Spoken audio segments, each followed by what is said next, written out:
تیری نسل پاک میں ہے بچہ بچہ نور کا،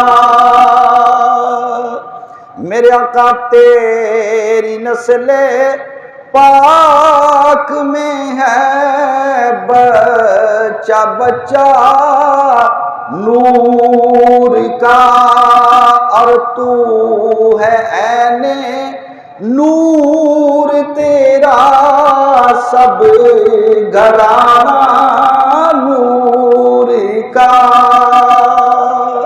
امام الانبیاء صلی اللہ تعالیٰ علیہ وسلم کی ذات گرامی کو اللہ رب العالمین نے نور بنایا، بلکہ نور علی نور بنا دیا۔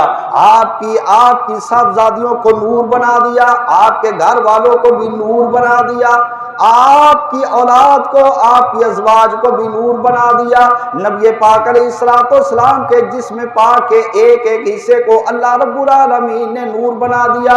آپ کے جسم پاک کے ہر طرف 6 کی 6 اطراف میں اللہ رب العالمین نے نور رکھ دیا۔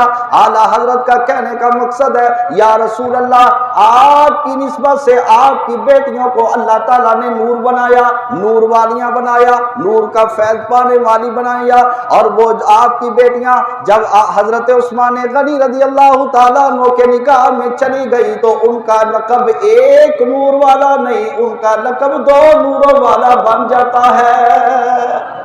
حضرت عثمان غنی رضی اللہ تعالیٰ عنہ کا لقب 2 نوروں والا بن جاتا ہے۔